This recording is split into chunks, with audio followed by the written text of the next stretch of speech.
1절부터 11절 말씀입니다. 로마서 6장 1절부터 11절 말씀, 우리 한 절씩 교독하고 마지막 절 11절은 함께 읽겠습니다. 제가 먼저 읽을게요. 그런즉 우리가 무슨 말을 하리요? 은혜를 더하게 하려고 죄에 거하겠느냐? 그럴 수 없느니라. 죄에 대하여 죽은 우리가 어찌 그 가운데 더 살리요? 무릇 그리스도 예수와 합하여 세례를 받은 우리는 그의 죽으심과 합하여 세례를 받은 줄을 알지 못하느냐? 그러므로 우리가 그의 죽으심과 합하여 세례를 받음으로 그와 함께 장사되었나니 이는 아버지의 영광으로 말미암아 그리스도를 죽은 자 가운데서 살리심과 같이 우리로 또한 새 생명 가운데서 행하게 하려 함이라.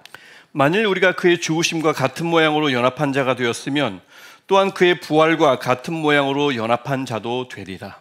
우리가 알거니와 우리의 옛 사람이 예수와 함께 십자가에 못 박힌 것은 죄의 몸이 죽어 다시는 우리가 죄에게 종노릇하지 아니하려 함이니 이는 죽은 자가 죄에서 벗어나 의롭다 하심을 얻었습니다. 만일 우리가 그리스도와 함께 죽었으면 또한 그와 함께 살 줄을 믿노니 이는 그리스도께서 죽은 자 가운데서 살아나셨음에 다시 죽지 아니하시고 사망이 다시 그를 주장하지 못할 줄을 알미로라. 그가 죽으심은 죄에 대하여 단번에 죽으심이요 그가 살아계심은 하나님께 대하여 살아계심이니 이와 같이 너희도 너희 자신을 죄에 대하여는 죽은 자요 그리스도 예수 안에서 하나님께 대하여는 살아있는 자로 여길지어다. 아멘. 우리 지난 주일 함께 나눈 말씀 중에 이런 말씀이 있었습니다. 한 사람이 순종하지 않음으로 많은 사람이 죄인이 된 것 같이 한 사람이 순종하심으로 많은 사람이 의인이 되리라. 아멘. 그러니까 한 사람, 아담의 불순종으로 많은 사람이 죽음을 앞둔 죄인이 되었습니다. 죄의 종이 되었습니다. 이 죄의 종이라는 모양은 어떤 모양과 같냐면 지난주 말씀드렸듯이 뿌리가 뽑힌 풀이 난 나무와 같습니다. 당장은 살아있어 보여요. 멀쩡합니다. 근데 당장입니다. 그 당장 잠시뿐이죠. 그 잠시라는 것은 길어봐야 100년 정도일 거예요. 하나님 없이 살아가는 사람들 뿌리 뽑힌 나무와 같아요. 멀쩡해요. 바로 말라 죽지 않아요. 그런 풀 봤습니까? 그런 나무 봤습니까? 일정 기간 살아있는 것처럼 보여요. 그 일정 기간이 길어봐야 100년이라는 겁니다. 근데 한 사람 그리스도께서 순종하심으로 많은 사람이 의인이 되었습니다. 즉 죄와 죽음을 맞을 수밖에 없는 뿌리 뽑힌 나무 풀이었는데 의롭다 하심, 새 생명, 영원한 생명 이것을 얻었고요. 또 무엇보다 우리 지난번 봤던 것처럼 환난 중에 도무지 기뻐할 수가 없잖아요. 어떻게 기뻐합니까? 그게 가능한 복을 우리에게 주셨다고 얘기합니다. 이것을 값없이 선물로 주셨다. 이것을 가리켜 우리가 은혜라고 부릅니다. 이 은혜가 언제 주어졌다고요? 우리가 아직 죄인 되었을 때, 우리 권사님이 기도하시면서 서두에 말씀하셨지만 우리가 아직 죄인 되었을 때의 은혜가 왔다고요. 그러니까 은혜는 애초부터 죄가 있는 곳에 존재할 수밖에 없어요. 저쪽 어딘가에 있다가 내가 좀 참회를 하면 그때서야 은혜가 발동하는 것이 아니고 은혜는 늘 그냥 죄 가운데 있어야 돼요. 죄를 덮어야 하니까. 그래서 은혜는 늘 죄가 있는 곳에 존재할 수밖에 없고요. 그러니까 그 어떤 죄라도, 죄는 여기저기 많지 않습니까? 하지만 어떤 죄도 그 은혜가 다가오는 것을 거부할 수가 없습니다. 막아설 수가 없습니다. 어떤 죄도 은혜가 들어오는 것을 막아설 수가 없어요.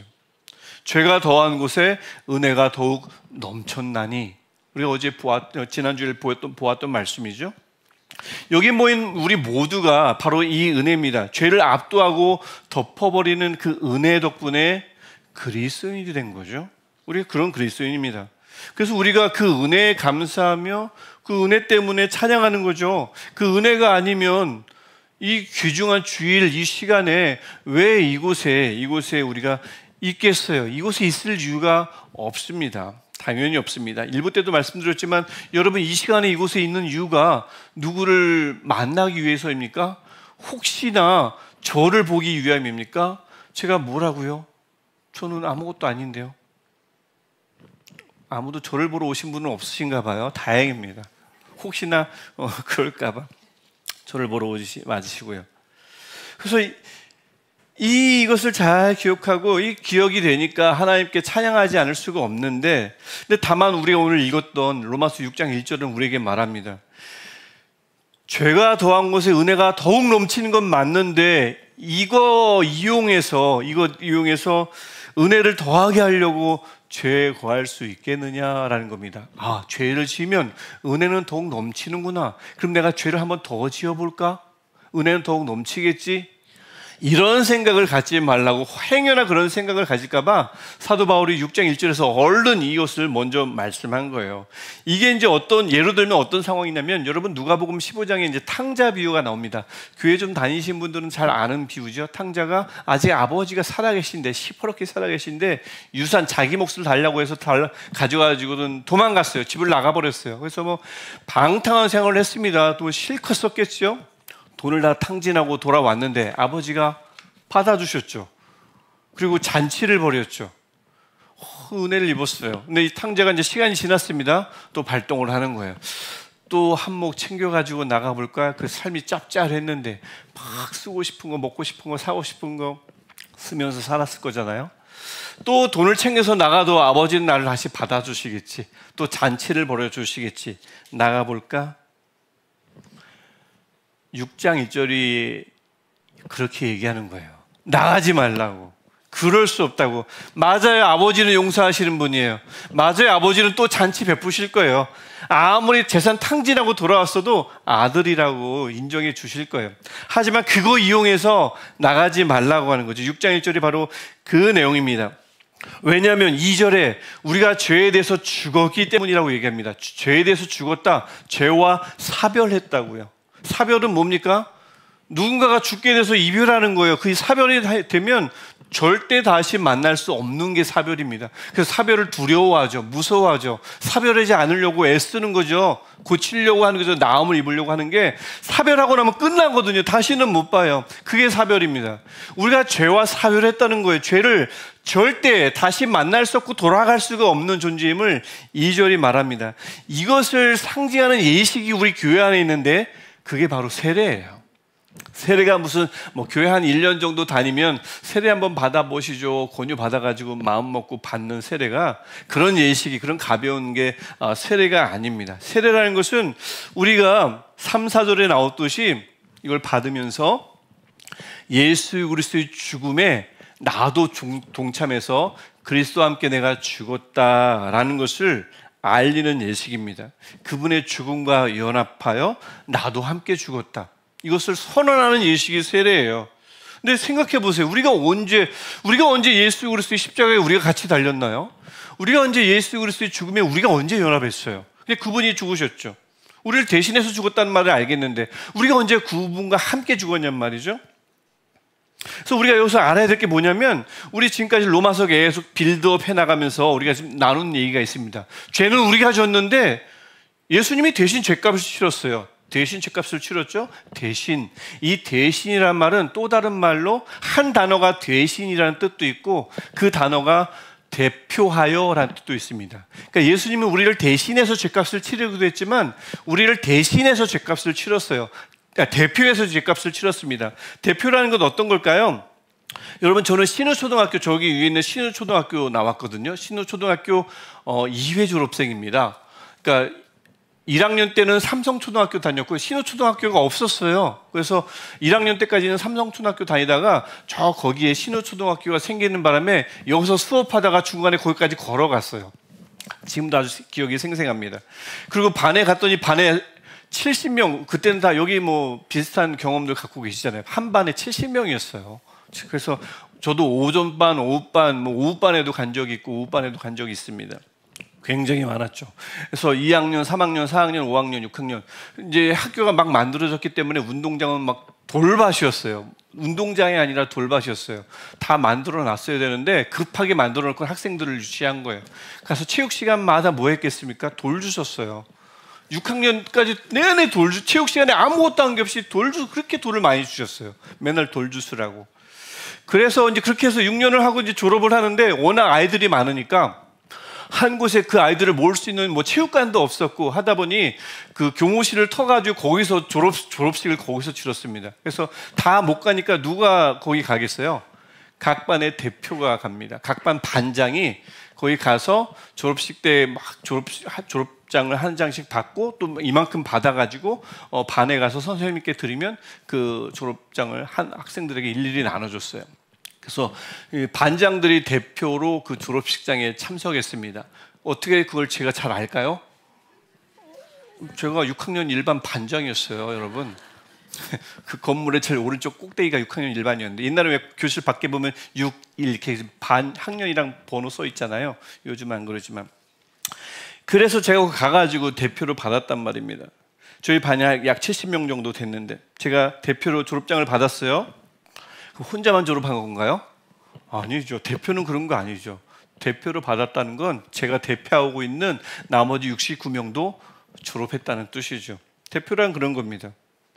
예수님이 우리를 대신해서 우리 죄값을 치르고 돌아가시기도 했지만 우리를 대표해서 죄값을 치르고 돌아가시기도 했습니다. 대표하셨어요. 단번에 죽으셨어요. 그러니까 예수님과 같은 반에 있는 모든 학생들은 같이 죽은 거예요. 대표자가 죽었으므로 그분이 대표하는 모든 사람들은 죽은 겁니다. 그래서 죽은 거예요. 우리가 한 번도 십자가에 올라간 적이 없는데 그분이 대표로 죽으시는 바람에 우리가 그분의 죽으심과 함께 동참하고 그분과 함께 죽은 거예요. 이걸 상징하는, 이걸 선포하는 예식이 바로 세례인 겁니다. 성부와 성자와 성령의 이름으로 머리 축축하고 막 흘러내리고 뭐 이거 닦아야 되는데 눈에 들어가서 이거 뭐 검은 거 흘러내리면 어떡하지? 실제 여러 번 봐가지고 제가 물을 너무 많이 여기다 뿌려가지고 온몸이 막 눈물인 줄 알았더니 그 세례 수였어요. 그런 경우가 있죠. 성부와 성자와 성령의 이름으로 세례를 줄 때는 당신은 지금 예수 그리스도와 함께 죽었습니다 라는 상징입니다. 바로 그런 예식, 아주 장엄한 예식이에요. 죄에 대해서 죽었음을, 예수와 함께 그 죽음에 동참했음을 선포하는 예식이 바로 세례입니다. 그러니까 이 세례는 일종의 장례식이에요. 나의 죄의 몸이 예수님과 함께 죽었다는 것을 선포하는 장례식입니다. 장례식은 몇 번 치르죠? 사람이 한 번 죽으니까 한 번 치르죠. 한 번 치르는 장례식입니다. 예수님과 함께 죽었다는 거예요. 왜 예수님과 함께 죽어야만 할까요? 이 죄의 몸의 장례식인데, 왜냐하면 죄의 몸이라는 것은 죄의 종이라는 뜻이거든요. 죄의 종은 스스로 벗어날 수가 없어요. 우리 조선시대도 마찬가지잖아요. 노예가 종이 함부로 양반집에서 함부로 도망갈 수 있나요? 도망가면 어떻게 되죠? 추노하죠. 잡아서 멍석말이 합니다. 함부로 도망가지 못해. 주인이 가만히 내버려 두질 않아요. 우리 힘으로는 당연히 똑같이 죄의 종의 신세였을 때 죄로부터 도망갈 수가 없어요. 죄의 우리의 주인이었던, 옛 주인이었던 죄가 절대 가만히 내버려 두지 않습니다. 더 심한 죄에 빠지게 하죠. 그래서 우리의 힘으로 할 수 없으니까 예수께서 우리를 대표해서 죽으심으로써 우리도 죄에 대해서 죽어버리게 만들었어요. 사별하게 만들었어요. 그냥은 안 돼요. 그냥은 자꾸 죄와 연결이 되니까 죽여버렸어요. 사별하게. 사별은 절대 다시 만날 수 없는 이별입니다. 그래서 예수께서 대신 죽으심으로써 죄에 대해서 우리가 사별하게 만듦으로써 우리는 이제 죄와 더 이상 상관이 없는 존재가 되었다는 것이 6절과 7절의 내용인 겁니다. 그런데 예수님이 우리를 대표해서 죽기만 했나요? 죽고 끝났나요? 다시 살아나셨잖아요. 부활하셨잖아요. 그러면 죽음만 대표고 부활은 대표한 게 아닐까요? 부활도 대표입니다. 대표해서 부활하신 거예요. 혼자만 부활하신 게 아니고 우리를 대표해서 살아나신 겁니다. 우리를 대표했으니까 그분이 대표하는 우리도 살아난 거예요. 그래서 5절을 우리가 읽어야 되는데 5절 말씀이 바로 그 말씀입니다. 우리 5절을 우리 한 목소리로 함께 읽어보겠습니다. 시작. 만일 우리가 그의 죽으심과 같은 모양으로 연합한 자가 되었으면 또한 그의 부활과 같은 모양으로 연합한 자도 되리라. 아멘. 네. 우리를 대표해서 죽었으니까 우리가 연합됐고요. 또 우리가 우리를 대표해서 살아나셨으니까 우리도 살아난 거예요. 새 생명을 얻은 겁니다. 그러니까 세례는, 이 세례가 이 모든 것들을 상징하는 예식인데, 세례는 그럼 일종의 우리 죄의 몸의 장례식임과 동시에 새 생명을 얻은, 새 생명의 몸을 입은 우리가 출생했다는 출생 신고식이 됩니다. 세례는 두 가지를 가지고 있는 거예요. 그래서 장례식도 되고요, 출생 신고식도 되는 겁니다. 여러분, 우리가 살아가면서 아까 장례식도 제가 여쭤봤지만 살아가면서 장례식 딱 한 번 하죠. 출생 신고는요, 한 번 합니다. 로이도 출생 신고 했을 거예요. 단 한 번 하지 나중에 또 출생 신고하질 않아요. 출생 신고든 장례든 단 한 번뿐입니다. 똑같이요, 그리스도의 죄, 그러니까 우리 그리스도로 말미암아 우리가 죄에 대한 장례식도 그렇고요, 그리스도 때문에 새 생명을 얻은 출생 신고도 그렇고요, 단 한 번뿐이에요. 여러분, 그래서 세례가 단 한 번만 받는 거예요. 세례를 두 번 받지 않는 게, 세례는 장례식과 출생 신고식 두 가지 의미를 가지고 있기 때문에 이건 한 번밖에 없는 거므로 세례도 한 번만 받는 거예요. 혹시 이 안에 세례 두 번 받으신 분은 안 계시죠? 내가 세례 받았는지 안 받았는지 몰라가지고 간혹 두 번 받은 분이 있는데, 뭐 그렇다고 막 삶이 어떻게 막 그렇게 이상하게 되는 건 아니지만 세례는 무조건 한 번입니다. 죄에 대해서 죽은 것도 한 번, 다시 새 생명을 얻고 새롭게 태어난 것도 한 번. 그래서 이 한 번, 두 가지의 단 한 번의 이것을 한꺼번에 포괄하고 있는 세례. 그래서 한 번뿐인 거예요. 두 번은 안 됩니다. 이게 우리를 대표하신 예수 그리스도와도 맞물려 있어요.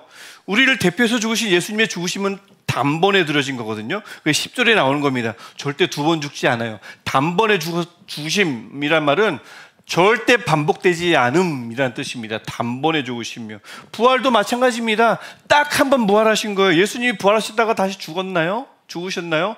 아니요. 이 부활은 나사로의 부활과는 다른 거예요. 나사로는 부활했죠? 요한복음 11장에서 부활했지만 다시 죽어요. 그건 제대로 된 부활이 아니고, 예수님의 부활은 딱 한 번밖에 일어날 수 없는 부활입니다. 지금 계속해서 말씀이 뭘 강조해요? 단 한 번이라고. 그래서 세례도 단 한 번, 장례식과 출생 신고식도 단 한 번, 알고 보니 그것과 연결되어 있는 예수님의 죽으심과 부활이 단 한 번이기 때문에 모든 게 단 한 번이에요. 즉 번복할 수 없다고요. 돌아갈 수 없다고요.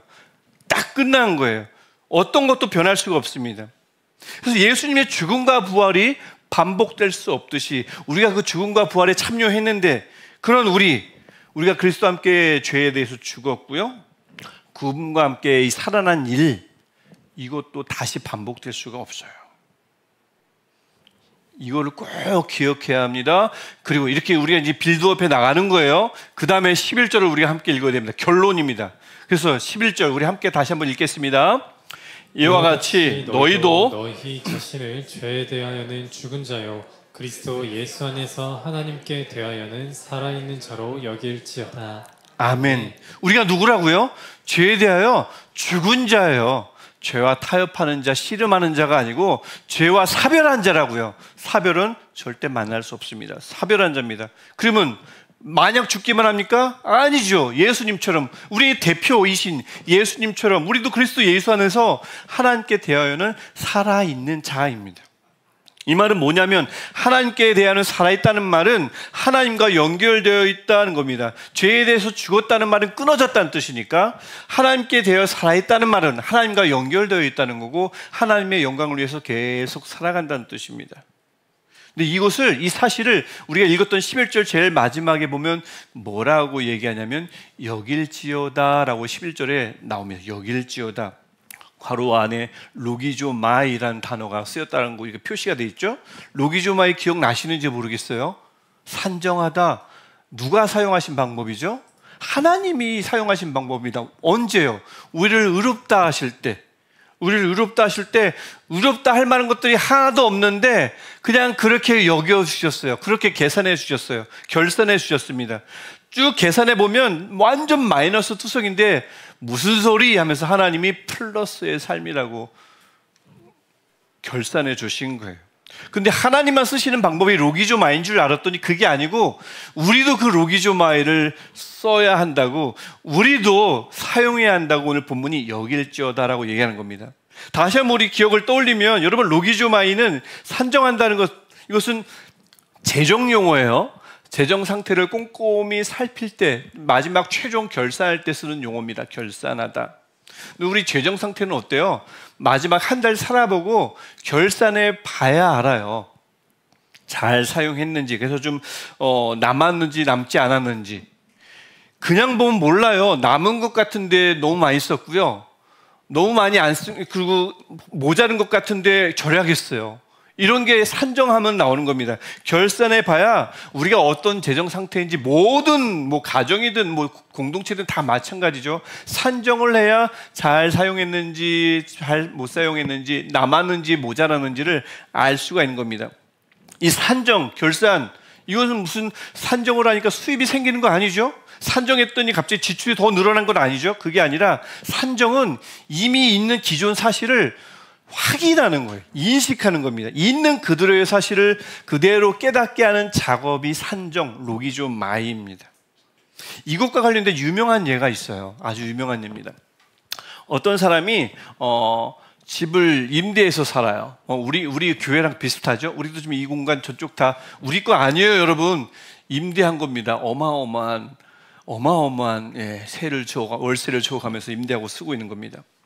근데 임대해서 살아요. 근데 그 집주인이 집주인이에요. 악덕 건물주입니다. 그래서 그 사람은 자기가 정말 창조주 바로 앞에 있는 밑에 있는 건물주인 줄 알아요. 내 바로 위에는 창조주밖에 없다. 그러니까 막 월세도 비싸고 이 관리비도 비싼데 좀 고쳐달라고 그러면 고쳐주지도 않아요. 그리고는 맨날 막 구박하고 멸시해요. 나이가 몇 살인데 아직까지 돈도 제대로 못 모아서 월세집에서 월세 생활을 근근하느냐, 전세살이를 근근하느냐. 제가 옛날에 경험했던 겁니다. 은행 가서 아직도 돈이 이렇게 없어요. 그랬어. 지금까지 뭐 했어요? 라고 국민은행 한 직원이 저에게 그렇게 얘기한 적이 있습니다. 그랬었어요. 그래서 기분 나쁘잖아요. 그래서 이를 악물고 열심히 돈을 모아서 집을 샀어요. 와우, 행복하죠? 근데 어느 날 이전 그 악덕 집주인이 갑자기 돌은 찾아온 겁니다. 찾아와서 세입자분 하고 부르는 거예요.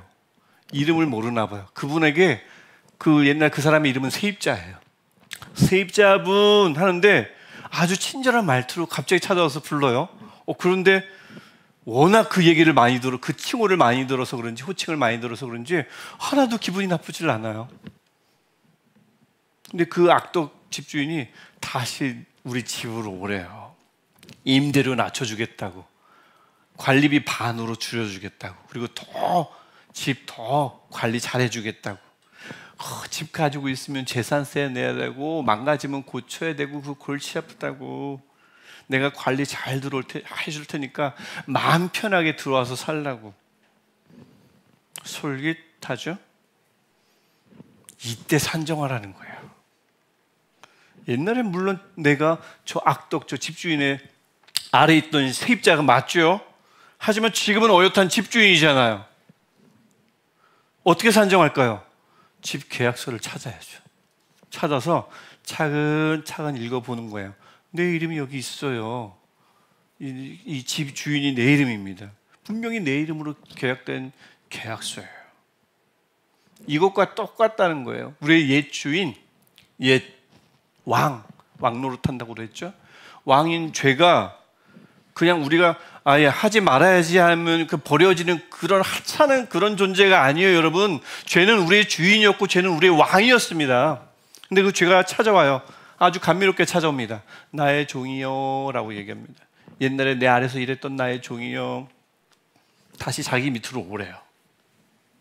바르게 살려고 바둥거리지 말고 가봐라. 말씀 읽어야 되고 기도해야 되고, 기도하는데도 삶이 잘 이루어지지 않는다. 그럼 너 계속 너를 자책할 거야. 그렇게 막 힘들게 살지 말고 그냥 몸과 마음이 원하는 대로 그냥 살래요. 그게 오늘 다음 주에 볼 12절 이하의 내용입니다. 몸과 마음이 원하는 대로 살래요.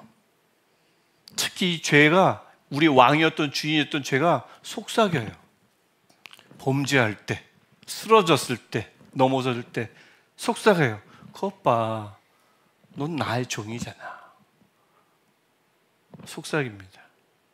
그리고 보니까 마음이 힘들어서 이런저런 영상 보고 성경 공부 보면 이상하게 어떤 분들은 자꾸 우리더러 죄인이래요. 죄의 종이래요. 구원받았지만 죄인이래요. 죄인이구나, 죄의 종이구나.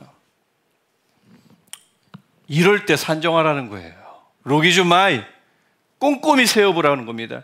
잘 안 되면 1절부터 10절까지의 말씀을 달달달 외워가지고서라도 계산해 보라는 거예요. 가만히 따져봐야 됩니다. 무엇이에요? 1절부터 10절. 내가 그리스도의 죽음과 부활에 내가 참여한 자인데 단 한 번밖에 치를 수 없는 장례식과 출생 신고를 내가 치른 자인데 다시 죽을 수 없고 다시 살아날 수 없는 건데 단 한 번인데 이것을 내가 세례를 통해서 선포했는데, 세례 받으면서 바로 이런 겁니다. 여러분, 그래서 결사는요, 눈 딱 감고 나는 의인이야, 나는 의인이야, 내가 이러면 안 되지 되낸다고 되는 게 아니에요. 결사는 눈 똑바로 뜨고 정신 차리고 해야 하는 게 결산입니다. 결산은 그래요. 대충 하면 장부가 안 맞아요. 돈이 비어요.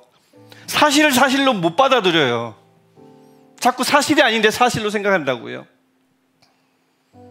똑바로 1절부터 10절을 잘 외우고 산정하면 이게 확실해집니다. 여러분, 우리는 어느 누구도, 여기는 어느 누구도 죄의 종이 아닙니다, 여러분.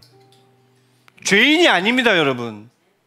그렇다면 하나님 앞에 나갈 때도 또 사람들에게, 또 스스로에게 혼잣말로 아휴, 나는 죄인이에요. 저는 죄의 종입니다. 겸손한 것 같죠? 비성경적인 고백입니다. 틀렸습니다. 옳지 않습니다. 하나님이 얼마나 답답하시겠어요. 죄의 종이었던 것을 예수 그리스도를 죽여서 부활하시면서 이 어마어마한 일을 직접 감당하신 거잖아요. 그래서 의의 종으로, 우리 다음 주에 볼 겁니다만, 의의 종으로 신분을 바꿔놨는데, 내가 죄 하나 졌다고, 내가 오늘 쓰러졌다고, 내가 요즘 잘 신앙생활 제대로 안 한다고 다시 죄의 종이래요. 하나님을 얼마나 우습게 여기는 거예요. 겸손한 거 아니에요. 하나님이 벌려놓으신 일을 단 한 번밖에 이룰 수 없는 일을 해놓으신 것을 2번 하라고 하는 거예요. 다시 십자가에 올라가래요. 다시 부활하라고 외치는 겁니다. 이게 별것 아닌 것, 저는 죄인입니다라는 이 고백이 그렇게 어마어마한 잘못된 고백인 거예요. 예수님은 다시 십자가에 못 박는 겁니다. 왜 부활 안 하냐고 외치는 거예요. 우리가 이런 존재예요. 우리 그래서 죄의 종으로 돌아갈 수 없는 거예요. 저는 죄인입니다. 쉬운 고백 같죠? 우리는 지금 예수님과 이제 연동되어 있어요. 예수님의 죽음과 예수님의 부활과 우리 연동되어 있다고요. 함부로 할 수가 없어요. 내 스스로에 대해서도 남에 대해서도 이제는 함부로 말할 수가 없어요. 그전에는 그냥 함부로 말할 수 있었어요. 죄인이에요. 나는 안 돼요. 나는 못해요. 나 또 쓰러졌어요. 안 되나 봐요. 하지만 우리가 예수님의 죽음에 연합한 이상, 예수님의 부활에 연합된 이상, 이제 우리 그렇게 함부로 나에 대해서도 남에 대해서도 그렇게 할 수가 없는 존재가 됐어요. 연결되어 있다는 것. 여러분, 이제 물건 샀는데 물건이 빨리 배송이 안 된다거나 마음에 안 드는 것이 왔을 때 전화하기도 하고 여러 공공기관에 전화하기도 하죠. 불만이 있을 때. 그럼 보통 요즘은 새로 바뀐 게 있잖아요. 전화하면 꼭 안내문이 뜹니다. 지금 여러분이 상담하는 그 상담원은 누군가의 소중한 가족의 일원이라고 얘기하죠. 왜 그러게요? 왜 이런 안내를 하죠? 아무리 화가 났어도 그 상담원에게 막말하지 말라고. 그 상담원은 혼자예요? 혼자가 아니에요. 뒤에는 가족이 있어요. 그를 사랑하는 아빠, 엄마가 있다고요. 소중한 가족과 연결되어 있는 상담원이므로 아무리 화가 나도 함부로 말하지 말라고. 그 앞에 하나 붙었는데 그 안내문 덕분에 어마어마한 일들이 일어났대요. 정말 화를 죽이고 좀 더 공손하게 이야기하고 예의 바르게 항의하고 컴플레인하고 상대방이 누군가와 연결되어 있다는 것을 아는 것만으로도 자세가 바뀌어요. 그래서 누군가와 연결되어 있다는 것, 이거 인식한다는 게 나에 대한 나의 자세와 남에 대한 나의 자세를 바꿔주는 아주 귀한 요인이 됩니다. 하물며 누군가가, 여기 있는 누군가가 예수 그리스도와 연결되어 있다고 하는데 어찌 감히 나를 또는 남을 함부로 대할 수 있겠어요? 예수님의 죽음과 예수님의 부활과 연결되어 있다니까요. 나를 함부로 하면 이게 쉬운 일이 아니에요. 그리스도가 연결되어 있어요. 될 수 없습니다. 내 신분을 함부로 바꿔요? 저는 죄의 종입니다. 막 바꿔요? 그 쉬운 일이 아니에요, 여러분. 그리스도의 죽음과 부활이 연결되어 있어서 함부로 그렇게 할 수가 없어요. 다시 못 박아야 돼요. 안 됩니다. 그래서 여러분, 우리 11절에 나오는 이 말씀, 분명히 말씀하는 것처럼 우리의 분명한 신분을 무슨 일이 있어도, 즉 내가 스스로 보기에 마음에 안 들어도, 남이 나 보기에 좀 마음에 안 들어도, 무슨 일이 있어도 이 신분만큼은 타협하면 안 돼요. 이걸 꼭 지켜야 됩니다. 그래야 우리 다음 주에 볼 12절 말씀 이하의 말씀을 함께 나눌 수가 있어요. 여러분, 자리가 사람 만든다고 하죠? 맞는 말이라고 생각합니다. 올바른 산정을 통해서 내 자리를 확신하고 확인하면 우리 만들어 가요. 12절 이하의 내용 뭐냐면, 죄에게 나를 내어주지 말라는 내용입니다. 몸과 마음이 원하는 대로 살지 말라는 얘기입니다. 그냥 막 이를 악물라는 게 아니고 산정해서 내가 누군지를 한번 보라는 얘기예요. 그러니까 아까 서두에 얘기했던 누가복음 15장에 탕자는 다시 아버지 재산 싸들고 나가면 안 돼요. 아무리 아버지가 용서하는 아버지라도 그러면 안 되는 겁니다. 죄와 사별했다니까요. 우리 죄의 종이 아니라니까요. 돌아갈 수 없습니다. 여기 있는 저와 여러분, 예수님과 함께 죽고 예수님과 함께 살아났고 살아가는 여러분, 이를 확증하는 예식인 세례를 받은 여러분, 또 세례를 받아야 될 여러분, 산정해야 합니다. 이 산정은 하나님의 은혜의 수단이었기도 하지만 우리가 우리 스스로와 남을 바라보는 시선의 방식이기도 합니다. 어떻게 산정요? 우리는 죄에 대하여는 어떤 자요? 죽은 자입니다. 하나님께 대하여는요? 살아있는 자입니다. 우리 자신을, 그리고 서로를 어떤 일이 있어도요, 어떤 일이 있어도 꼭 그렇게 산정하시기를 주님의 이름으로 축복합니다. 물론 연약해요. 물론 부족합니다. 죄를 짓기도 합니다. 그렇다고 신분이 바뀌는 건 절대 아니에요.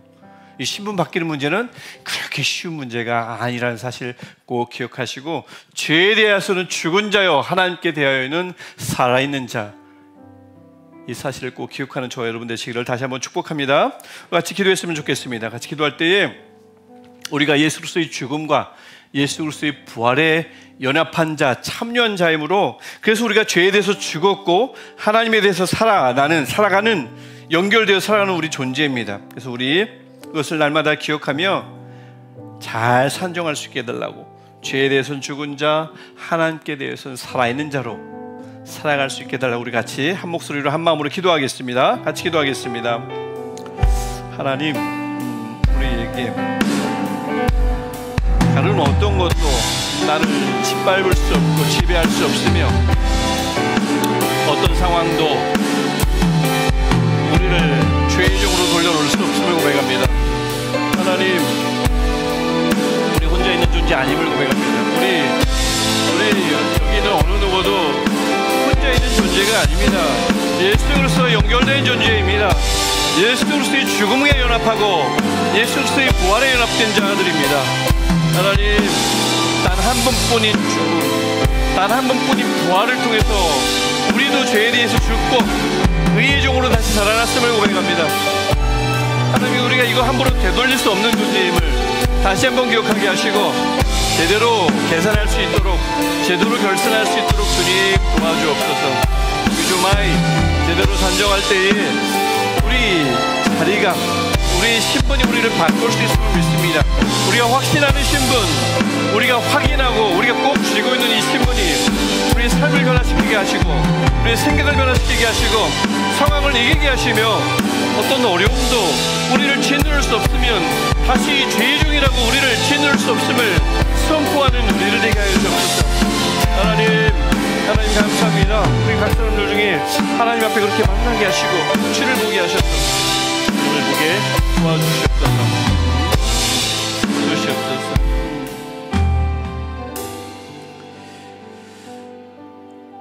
하나님, 우리 죄의 종이었지만 우리를 죄의 종에서 의의 종으로 건져주시니 감사합니다. 이거 그냥 이루어진 것 아니고 쉽게 이루어진 것 아니고 예수께서 죽으셨고 부활하심으로써 우리를 대표해서 죽으시고 우리를 대표해서 부활하심으로써 우리도 죄에 대해서 죽고 하나님과 더불어 살아난 줄 믿습니다. 이렇게 해서 얻어진 이 귀한 신분, 의의 종, 하나님의 사람, 이 신분을 상황이 어렵다고, 내가 마음에 들지 않는다고, 남이 별로라고 이 신분을 함부로 들이대지 않도록 주님 도와주옵소서. 우리는 그리스도와 연결된 자임을, 우리는 그리스도의 죽음과 단 한 번밖에 없는 그리스도의 부활과 연관된 자임을 날마다 산정하게 하셔서 어떤 상황 가운데서도 우리는 의의 종이라는 이 사실, 죄와 멀어졌다는 사실, 사별했다는 사실, 이 사실을 절대로 타협하지 않는 우리 모두 되게 하옵소서. 이런 신분을 확실히 쥐고 있을 때 앞으로 이루어질 모든 일들을 넉넉히 이기고 나갈 수 있도록 주님 은혜를 더하여 주옵소서. 예수님의 이름으로 기도합니다. 아멘. 우리 함께 일어나셔서 결단성 함께 찬양하겠습니다.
하나님, 오늘 우리 예배를 받아주시고 그 은혜에 감사하며 준비한 예물도 받아주시며 한 주간의 삶도 하나님의 오른손으로 꼭 붙들어 주옵소서.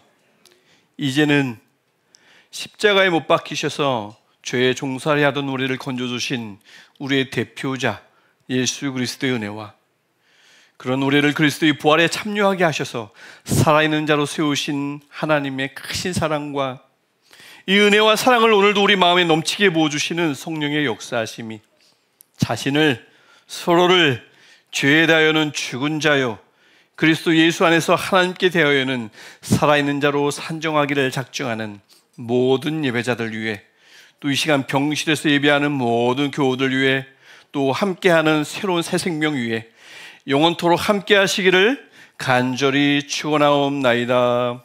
아멘.